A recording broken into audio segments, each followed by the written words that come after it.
ইংল্যান্ডের ম্যানচেস্টার শহরের রাস্তায় আমরা দেখতে পাই জিমি গ্রিম্বল নামের একটা তরুণকে। ওর ফুটবল বল দিয়ে কিক আপ প্র্যাকটিস করছিল। দেখেই বোঝা যায় ছেলেটা খেলায় ভীষণ ভালো আর ম্যানচেস্টার সিটি ক্লাবের একজন পাড় ভক্ত। কিন্তু ওর একটা সমস্যা আছে, ও ভীষণ লাজুক আর ওর আত্মবিশ্বাসের খুবই অভাব।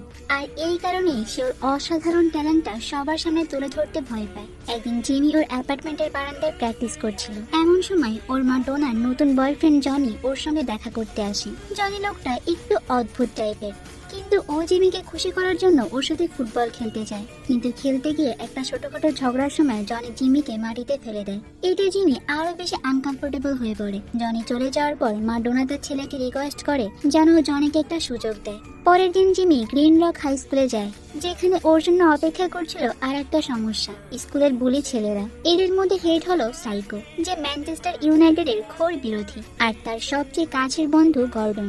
জিমি কোনো মতে ওদের পাশ কাটিয়ে নাস্তা কিনতে যায়, আর ঠিক তখনই ওর চোখ পড়ে সারা নামের একটা নতুন ছাত্রীর দিকে। প্রথম দেখাতেই জিমি মেয়েটার প্রেমে পড়ে যায়, মানে লাভ এট ফার্স্ট সাইট আর কি। কিন্তু ওর স্বপ্ন বেশিক্ষণ টেকে না। গর্ডন ওর দলবল নিয়ে এসে ওকে বিরক্ত করতে শুরু করে। জিমি নিজেকে বাঁচানোর চেষ্টা করে, কিন্তু শেষ পর্যন্ত ওরা ওকে একটা গলিতে কোণঠাসা করে ফেলে। ওর ব্যাকপ্যাকটা পর্যন্ত কেড়ে নেয় এবং নোংরা কিছু দিয়ে সেটা নষ্ট করে দেয়। দুঃখজনকভাবে স্কুলের ফুটবল কোচ এরিক ওয়ের বাথরুমে জানালা দিয়ে পুরো ঘটনাটাই দেখেন, কিন্তু উনি ওনার চাকরিতে এতটাই হতাশ আর বিরক্ত যে উনি বিষয়টা দেখেও দেখেন না, দেখার ভান করেন শুধুমাত্র আর কি। তো পরে জিমি বাথরুমে গিয়ে ওর ব্যাকপ্যাকটা পরিষ্কার করে ক্লাসের দিকেই যাচ্ছিল, তখনও দেখতে পায় যে কোচ স্কুলের ফুটবল টিমের জন্য প্লেয়ার বাছাই করছে। জিমি ভাবে যে এটাই হয়তো নিজেকে প্রমাণ করার সুযোগ, তাই ও অডিশনে অংশ নিতে রাজি হয়ে যায়। মাঠে গিয়ে ওর সাথে গোলকিপার ক্যাপসার আর মিডফিল্ডার এলভিসের আলাপ হয়, কিন্তু দুর্ভাগ্যবশত সেখানে গর্ডন আর সাইকো ছিল, আর ওরাই টিমে জায়গা পাওয়ার জন্য সব থেকে ফেভারিট। তো এদিকে স্কুল অফিসে প্রিন্সিপাল স্কুলের জন্য ফান্ড তোলার উদ্দেশ্যে একটা মিটিং করছিল। হঠাৎ করে গর্ডনের বাবাকে মিটিং এ ঢুকে পড়েন। উনি অফার করেন যে যদি গ্রিন রক টিম স্থানীয় হাই স্কুল কাপে অংশ নেয় তাহলে উনি স্কুলকে প্রয়োজনীয় ফান্ড দেবেন। ওনার আসল উদ্দেশ্য শুধুমাত্র স্কুলকে হেল্প করা নয়, বরং ওনার ছেলে গর্ডনকে সবার নজরে আনা, যাতে কোনো স্পোর্টস এজেন্ট ওকে বেছে নেয়। তো প্রিন্সিপাল তো এই প্রস্তাবে রাজি হয়ে যান। ট্রেনিং এর সময় গর্ডন মাঠে ওর স্কিল দেখানোর নামে ইচ্ছা করে বলটা সজোরে জিমির মুখে মেরে দেয়। কোচ এরিকে ব্যবহার পছন্দ করেন না এবং গর্ডনকে তো মাঠ ছেড়ে চলে যেতে বলেন, কিন্তু গর্ডন তা অস্বীকার করে, এমনকি কোচের পাওয়ারকে চ্যালেঞ্জ জানায়। এরিক রেগে গিয়ে তোকে টিম থেকেই বের করে দেন। কিন্তু কিছুক্ষণ পরে প্রিন্সিপাল এসে ওনাকে জানায় যে গর্ডনের বাবার প্রভাবের কারণে ওকে টিমে রাখতেই হবে, আর কোনো উপায় না দেখে এরিকও এই শর্ত মেনে নেয়। ট্রেনিং এর পর জিমি একা একা কবরস্থানের পাশ দিয়ে গান গাইতে গাইতে বাড়ি ফিরছিল। হঠাৎ সে দেখে যে সারা ওর সামনে বসে আছে। মেয়েটা ওর প্রতি সিম্পাথি দেখালেও জিমি এতটা লজ্জা পেয়েছিল যে সে ওখান থেকে পালিয়ে যায়। তো এর চেয়ে বেশি খারাপ ঘটনা ঘটে যখন ওর মায়ের অফিসে যায়। ওর মা ওকে জানায় যে তাকে ওভারটাইম করতে হবে, তাই জিমিকে এখন বাড়িতে একাই ফিরতে হবে। হতাশ হয়ে জিমি যখন অ্যাপার্টমেন্টের দিকে যাচ্ছিল তখন আবার সাইকো আর গর্ডনকে দেখতে পায়। ওরা দুইজনের পিছনে। জিমি তো দৌড়াতে শুরু করে, কিন্তু ভাগ্য ভালো যে একজন অপরিচিত মহিলা ওকে সাহায্য করে। মহিলাটা ওকে একটা পুরনো ভাঙাচোরা অ্যাপার্টমেন্টের বেসমেন্টে লুকিয়ে রাখে। মহিলাটা নিজের নাম বলে অ্যালিস। ও বলে যে সে জিমিকে রাস্তায় ফুটবল খেলতে দেখেছে এবং ওর ট্যালেন্ট দেখে মুগ্ধ হয়ে গিয়েছে। ও জিমিকে একজোড়া পুরনো বুট দিয়ে বলে যে এই বুটগুলো অনেক জাদুকরি, এগুলো পরলে তুমি তোমার পায়ের ফুটবল দিয়ে সবাইকে মুগ্ধ করতে পারবে। জিমি ওকে ধন্যবাদ জানায়, কিন্তু মনে মনে তার গল্পটা একটু বিশ্বাস করে না, তাই এই বুটগুলো সে ডাস্টবিনেই ফেলে রাখে। দিন কেটে যায়। জিমি অ্যাপার্টমেন্ট থেকে বের হওয়ার সময় দেখতে পায় যে সারাকে তিনটামি বিরক্ত করছে। ওরা সারার নাম দিয়েছে ভ্যাম্পায়ার, কারণ ও দিনের বেলাতে একটা কালো ওভারকোট পরে থাকে। সারা নিজেকে ডিফেন্ড করে বলে যে আমি ভ্যাম্পায়ার নই, আমি একজন বক্সার। আর এটা প্রমাণ করার জন্য ও দলের লিডারের নাকে সজোরে একটা ঘুষি মেরে বসে।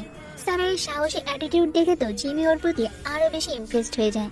এরপর জিমি প্রথম ম্যাচের জন্য টিমের সাথে দেখা করতে ছুটতে যায়, কিন্তু সেখানে পৌঁছানোর সঙ্গে সঙ্গে গর্ডন আর ওর বন্ধুরা জিমিকে একটা বেড়ার সঙ্গে চেপে ধরে। ওর বুট জোড়া কিনে নেয়, একটা চলন্ত ময়লার ট্রাকেই ফেলে দেয়। বুট ছাড়া জিমি খেলতে পারবে না। ঠিক তখনই ওর এলিসে দেওয়া জাদুকরি বুটগুলোর কথা মনে পড়ে। ও দৌড়ে ডাস্টবিনের কাছে যায় এবং ভাগ্য ভালো যে বুট জোড়া সেখানেই ছিল। জিমি বুটগুলো নিয়ে মিটিং স্পটে দৌড়ে আসে, কিন্তু ততক্ষণে কোচ এরিক আর বাকিরা গাড়ি নিয়ে চলে গিয়েছে। তবুও জিমি হাল ছাড়ে না, ও দৌড়াতে শুরু করে এবং অবিশ্বাস্যভাবে টিমটা গাড়ির সাথে তাল মিলিয়ে চলতে থাকে। গর্ডন এতে বিরক্ত হলে কোচ এরিক জিমির এই জেদ দেখে অবাক হয়ে যান। কয়েক ঘন্টা পর ওরা বেকিংহাম স্টেডিয়ামে পৌঁছে যায়। কোচ প্লেয়ারদের মধ্যে পজিশন ভাগ করে দেন। জিমিকে বেঞ্চে বদলি হিসেবে রাখা হয় আর গর্ডনকে ডিফেন্ডার হিসেবেই রাখা হয়, কিন্তু গর্ডন ডিফেন্স খেলতে অস্বীকার করে। সে বলে যে আমি স্ট্রাইকারে খেলতে চাই, যা কোচের প্রতি এক ধরনের অসম্মান করা। কিন্তু এরিকের কিছু করার থাকে না, তাই সে বাধ্য হয়ে আবারও এটাই মেনে নেয়।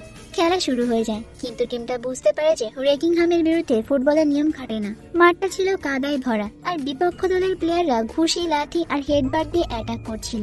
রেফারিও চোখ বন্ধ করে হোম টিমের পক্ষ নিচ্ছিল। জিমি এইসব দেখে অবাক হলেও কোচ এরিকের কোনো মাথা ব্যথা ছিল না। উনি শুধু খেলা শেষ হওয়ার অপেক্ষা করছিল। সেকেন্ড হাফে গর্ডন একটা হালকা ব্যথা পেয়ে মাঠ ছাড়তে বাধ্য হয় আর কোচ জিমিকে ওর জায়গায় পাঠান। জিমিকে ডিফেন্সে রাখা হয়, কিন্তু কিছুক্ষণ পরেই রেকিংহামের স্ট্রাইকারে ওর দিকে ছুটে আসে, কিন্তু বলটা সে একটু দূরেই পাঠিয়ে দেয়। জিমি এই সুযোগটাকেই কাজে লাগায়। ওর জাদুকরি বুটের শক্তির উপর বিশ্বাস রেখে বক্সের বাইরে থেকে সজোরে একটা কিক মারে আর সবাইকে অবাক করে দিয়ে তো বলটা সোজা বিপক্ষের গোলেই ঢুকে যায়। গোলকিপার তখন ওর মোবাইল ফোনে কথা বলছিল, ও বলটা ঢুকতে দেখতে পায় না আর জিমির গোলে টিমটা জিতে যায়। সবাই তো ওকে নিয়ে সেলিব্রেট করতে থাকে। এরপর জিমি দৌড়ে অ্যালিসের কাছে যায় এবং ও জাদুকরি বুটের জন্য ওকে ধন্যবাদ জানায়। অ্যালিস অনেক খুশি হয়ে যায়, কিন্তু ওকে সাবধান করে দিয়ে বলে যে আসলে এই বুটগুলোতে কোনো জাদু নেই, এগুলো ম্যানচেস্টার সিটির প্রাক্তন প্রফেশনাল ফুটবলার রবি ব্রুয়ার পড়তেন। তো বাড়ি ফিরে জিমি এই রবি ব্রুয়ারের সম্পর্কে রিসার্চ করা শুরু করে দেয়। পরের দিন স্কুলে সারা জিমির সঙ্গে কথা বলতে আসে। ও বলে যে জিমির পারফরমেন্সের কথা সে শুনেছে, যদিও ফুটবল পছন্দ করে না, তবুও জিমির জেদ দেখে ইমপ্রেসড হয়ে যায় এবং ওকেও নিজের সব থেকে বড় প্যাশন বক্সিং এর সাথে পরিচয় করিয়ে দেওয়ার জন্য ডেকে পাঠায়। এরপরেই সারা জিমিকে একটা কবরস্থানে নিয়ে যায় আর একজন প্রাক্তন বক্সারের সমাধি দেখায়, যাকে ও খুবই শ্রদ্ধা করত। এরপর জিমির বুটগুলো সম্পর্কে সে জিজ্ঞাসা করলে জিমি বলে যে এগুলো রবি ব্রয়ারের। সারা নামটা চেনে এবং জিমিকে অন্য একটা সমাধির কাছে নিয়ে যায়, কিন্তু সেটা সেই রবি ব্রয়ারের সমাধি নয়। জিমি তখন ম্যানচেস্টার সিটি স্টেডিয়ামে গিয়ে প্লেয়ারটার সম্পর্কে খোঁজ করার সিদ্ধান্ত নেয়। ওর মা ডোনাকে তখন সাথে যেতে বলে, কিন্তু ওর মা ব্যস্ত থাকার কারণে জিমিকে সেখানে একাই পাঠিয়ে দেয়। কিন্তু স্টেডিয়ামের কাছে একটা বারে গেলে তো দুজন ক্রিমিনাল জিমিকে ধরে ফেলে আর ওর কাছ থেকে টাকাটা নিয়ে যায়। টিকিটের টাকা না থাকার কারণে জিমি স্টেডিয়ামে আর ঢুকতে পারে না। তো পরের দিন জিমি স্কুলে সারাকে সবকিছুই খুলে বলে। সারা ওর সাথে স্টেডিয়ামে যাওয়ার অফার করে। ওরা যখন যাচ্ছিল তখন গর্ডন ওদের পথ আটকে দেয় এবং জিমিকে আবারও বিরক্ত করতে শুরু করে। ও জিজ্ঞাসা করে যে জিমি আর সারা ডেটিং করছে কিনা। জিমি তখন চুপ করে থাকে, কিন্তু সারা বলে যে হ্যাঁ, আর প্রমাণ করার জন্য সবার সামনে সে জিমিকে কিস করে দেয়। গর্ডন তবু ওদের বিরক্ত করতে থাকে। সারা তখন এক্সপেক্ট করছিল যে জিমি কিছু একটা করবে, কিন্তু জিমি চুপচাপ অপমানটা মেনে নেয় আর একাই চলে যায়। স্টেডিয়ামে পৌঁছানোর পর দারোয়ান জিমিকে উল্টো দিকের বাড়ির একটা বাসিন্দার সঙ্গে কথা বলতে বলেন, কারণ তার কাছে টিম সম্পর্কে অনেক তথ্য আছে। জিমি যখন এই দরজায় নক করে, ও অবাক হয়ে দেখতে পায় যে সেই বাসিন্দা আর কেউ নয়, তারই কোচ এরিক। এরপরে জানা যায় যে এরিক নিজেই ম্যানচেস্টার সিটির একজন প্রাক্তন স্ট্রাইকার ছিলেন এবং তার প্রথম সিজনে টিমের সর্বোচ্চ গোলদাতাও হয়েছিলেন, কিন্তু রিটায়ার করার পর উনি খেলার প্রতি আগ্রহ হারিয়ে ফেলেন। এই কথা শুনে জিমি তার কোচকে রিকোয়েস্ট করে যেন উনি ওনার এক্সপিরিয়েন্সটা টিমের বাকিদের সঙ্গে শেয়ার করেন, কারণ ওরাও প্রফেশনাল প্লেয়ার হতে চায়। তো কয়েকদিন পর দ্বিতীয় ম্যাচটা শুরু হয়ে যায়। এইবার বিপক্ষ দল হলো নর্থমুর। এরিক টিমের সবাইকে স্ট্র্যাটেজি বোঝানোর চেষ্টা করলেও গর্ডনের বাবা কেন আবারও নাক গলায় এবং বলে যে সব প্লেয়ারকে শুধু তার ছেলে গর্ডনের কাছে বল পাস করতে হবে। ফলে টিমটা মাঠে দিশাহারা হয়ে পড়ে আর ফার্স্ট হাফে একটা গোল খেয়ে বসে। জিমি হতাশ হয়ে পুরোনো বুটটা ঠিক করার চেষ্টা করছিল। তখন একজন দর্শক বলে যে এই বুট জোড়া সে চেনে, কারণ এগুলো আসল ম্যানচেস্টার সিটির লাইন আপে পড়া হতো। লোকটা নিজের পরিচয় দেয় পিট্রেক নামে আরেকজন প্রাক্তন প্লেয়ার হিসেবে এবং সঙ্গে সঙ্গে এরিকে ম্যানচেস্টার সিটির সর্বোচ্চ গোলদাতা হিসেবেও চিনে ফেলে। এই কথা শুনে তো পুরো গ্রিন রক টিম অবাক হয়ে যায়। প্রথমবারের মধ্যে ওরা ওদের কোচের প্রতি অনেক শ্রদ্ধা দেখায় এবং ওনার লিডারশিপই ফলো করে। সেকেন্ড হাফে এরিকের সাহায্যে টিমটা গোলের কন্ট্রোল ফিরে পায়। একটা ক্রসের সময় বলটা জিমির পায়ে আসে এবং ও শট নিয়ে খেলার সমতা ফেরায়। এরিক খেয়াল করে যে জিমির মধ্যে একটা পরিবর্তন এসেছে, ও এখন অনেক বেশি কনফিডেন্ট। শুধু তাই নয়, উইনিং গোলটাও সেই করে। আর এই জয়ের মাধ্যমে টিমটা আরো ইউনাইটেড হয়ে যায় এবং পরের কয়েকটা খেলাতেও জিতে যায়, যার বেশিরভাগ গোলই আসে এই টিমের নতুন তারকা জিমির পা থেকে। খুব তাড়াতাড়ি ওরা সেমিফাইনালে পৌঁছে যায়। সেমিফাইনালেও জিমি অসাধারণ খেলে। ও বক্সের বাইরে থেকে একটা গোল করে এবং আরেকটা হেডার দিয়ে স্কোর করে টিমকে ফাইনালে নিয়ে যায়। গ্রিন রকের টিম এখন ম্যানচেস্টার সিটির বড় স্টেডিয়ামে গ্র্যান্ড ফাইনাল খেলবে।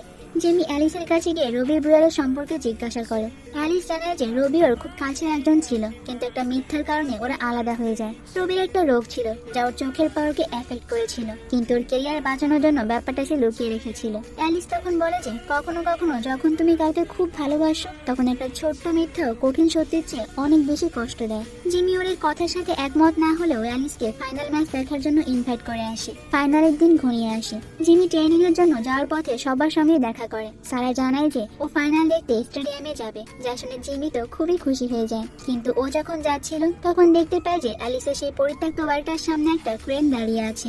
অপারেটর বাড়িটা ভাঙার জন্য প্রস্তুতি নিচ্ছিল। জিমি চিৎকার করে ওকে থামানোর চেষ্টা করে, কারণ ও জানে অ্যালিস ভেতরেই আছে। কিন্তু ততক্ষণে অনেক দেরি হয়ে গিয়েছে। জিমি অ্যালিসের প্রাণহীন দেহটা মাটিতেই পড়ে থাকে দেখে, আর বোঝা যায় যে গত রাতে তীব্র ঠান্ডায় উনি মারা গিয়েছেন। এই ঘটনায় জিমি পুরোপুরি ভেঙে পড়ে। এদিকে ডোনাও একটা সমস্যায় পড়ে। ও জনির পার্স থেকে টাকা চুরি করতে গিয়ে ওকে অন্য এক মহিলার সঙ্গে দেখতে পায়। ডোনা বুঝতে পারে যে জনি ওকে ঠকিয়েছে এবং ওর টাকাও চুরি করে নিয়েছে। রাগে তো জনিকে এক ঘুষিতেই ফেলে দেয়। স্টেডিয়ামে ফাইনালের আগে গর্ডনের বাবা কেন প্রিন্সিপালকে ট্রিট দেয়। যদি তার ছেলে এই ম্যাচে ভালো খেলে কোনো এজেন্টের নজরে না আসে তাহলে উনি স্কুলে কোনো বড় ফান্ড দেবেন না। প্রিন্সিপাল তখন এরিকে বাধ্য করেন জিমিকে বেঞ্চে বসিয়ে রাখ, কিন্তু টিমের বাকি সদস্যরা এমনকি সাইকেও বলে ওঠে যে জিমি মাঠে না নামলে ওরা খেলবে না। প্রিন্সিপাল তারপর বুঝতে পারেন এবং জিমিকে খেলার পারমিশন দেন, কিন্তু ওর মধ্যে গর্ডন জেরাসে জিমি সে জাদুকরি বুটজোড়া ছিনিয়ে নেয় আর নদীতে ফেলে দেয়। জিমি বিশ্বাস করে ওর জাদুকরি বুট ছাড়াও খেলতে পারবে না। ও মানসিকভাবে পুরোপুরি ভেঙে পড়ে। ডোনা এসে ওকে জনির সঙ্গে সম্পর্ক ভাঙার কথা জানায়, কিন্তু এতেও জিমির মন ভালো হয় না। আর ফাইনাল ম্যাচটা শুরু হয়ে যায়। জিমি মাঠে থাকলেও পুরোপুরি আনমনা। ও ভুল পাস দিচ্ছে, অ্যাটাক নষ্ট করছে, ফলে বিপক্ষ টিম তো পরপর দুটো গোল করে ফেলে। ফার্স্ট হাফ শেষ। জিমি যখন একা বসেছিল তখন হ্যারি আর এরিক এসে ওকে মোটিভেট করার চেষ্টা করে। এরিক তার নিজের জীবনের একটা ভুলের কথা বলে, কিভাবে উনি মাতাল অবস্থায় এক প্লেয়ারকে বাজেভাবে ইনজুর্ড করে তার ক্যারিয়ার শেষ করে দিয়েছিলেন। আর সেই গিল্ট থেকে উনি ফুটবল ছেড়ে দিয়েছিলেন। উনি চান না যে জিমি ওনার মতো বড় একটা সুযোগ হাতছাড়া করুক। হ্যারি ও জিমিকে নিজের উপর বিশ্বাস রাখতে বলে। জিমি যখন রবি ব্লেয়ারের কথা বলে তখন হ্যারি জানায় যে সেও রবিকে চেনে। ও জিমিকে স্টেডিয়ামে একজন কর্মকর্তা ববের কাছে নিয়ে যায়, আর তখনই জানা যায় আসল সত্যটা। রবি ছিল এলিসের ছেলে, কিন্তু ম্যানচেস্টার সিটির প্লেয়ার ছিল না। ও ছিল টিমের মাস্কট। প্লেয়ার আর জাদুকরি বুটের পুরো গল্পটাই ছিল এলিসের বানানো। শুধু জিমিকে ইন্সপায়ার করার জন্যই সেটা করেছে। এই সত্যিটা জানার পর তো জিমি বুঝতে পেরে যায় যে ও যা অ্যাচিভ করেছে তাও নিজের ট্যালেন্টের জোরেই করেছে, কোনো জাদুর জোরে নয়। এক নতুন ইন্সপিরেশন নিয়েও সেকেন্ড হাফে মাঠে নামে। বাঁশি বাজার সঙ্গে সঙ্গে জিমি বল ধরে এবং অবিশ্বাস্য স্কিলের বিপক্ষে প্লেয়ারদের ড্রিবল করে এগিয়ে যায় এবং একটা গোলও করে স্কোর কমিয়ে আনে। এরপর সে গর্ডনকে পাস দেয় এবং গর্ডনও গোল করে, আর খেলার সমতা ফিরে আসে। ম্যাচের শেষ মুহূর্তে জিমি একাই বল নিয়ে এগিয়ে যায়। ও গোল করতে পারত, কিন্তু দেখে যে গর্ডন পাস চাইছে, তাই জিমি ওর কম্পিটিটরকে একটা সুযোগ দেওয়ার সিদ্ধান্ত নেয়, আর পাসটা গর্ডনকেই করে। গর্ডন সেই পাসে গোল করে আর টিমকে জিতিয়ে দেয়। বছরের পর বছর কোনো জয় না পাওয়া গ্রিন রক স্কুল এবার কাপ জিতে নেয়। জিমিকে ম্যাচের হিরো হিসেবে ঘোষণা করা হয়। আর ম্যানচেস্টার ইউনাইটেড একজন এজেন্ট এসে তো গর্ডনকে তার টিমে যোগ দেওয়ার অফার করে, কিন্তু গর্ডন তা রিজেক্ট করে দেয়। ও বলে যে ওর আসল স্বপ্ন হলো ওর কোচ এরিকের সাথে ম্যানচেস্টার সিটিতে জয়েন করা। আর এরপর সারা এসে তো জিমিকে কংগ্রাচুলেট করে। জিমি যে এখন আত্মবিশ্বাসে ভরপুর, ও সবার সামনে সারাকে কিস করে, আর সারাও তার ভালোবাসায় সাড়া দেয়। আর অবশেষে বাড়ি ফেরার আগে জিমি ওর কোচ এরিককে আবারও মাঠে তার ট্যালেন্ট দেখাতে বলে। এরিক একটা পেনাল্টি কিক নিয়ে গোল করে, যা প্রমাণ করে যে ফুটবল শুধু একটা খেলা নয়, এটা একটা প্যাশন যা সব প্লেয়ারের মধ্যে সারা জীবনই বেঁচে থাকে। তো বন্ধুরা, আজকের গল্পটা তোমাদের কাছে কেমন লেগেছে, আর তোমাদের মধ্যে কারা কারা এরকম ফুটবল প্রেমী আছো তারা কিন্তু কমেন্ট বক্সে আমাকে জানাতে পারো। তোমরা কাদের পছন্দ করো, ম্যানচেস্টার, বার্সেলোনা নাকি রিয়াল মাদ্রিদ? কাদের ফ্যান তোমরা সেটাও কিন্তু আমাকে কমেন্ট বক্সে জানাতে পারো। তো দেখা হবে অন্য কোনো সুন্দর মুভির গল্প নিয়ে ভিন্ন কোনো সময়ে। ততক্ষণ পর্যন্ত তোমরা সবাই অনেক বেশি ভালো থাকবে এবং নিরাপদে থাকবে, আর অবশ্যই কিন্তু কুহেলিকার সঙ্গেই থেকো। আল্লাহ হাফেজ।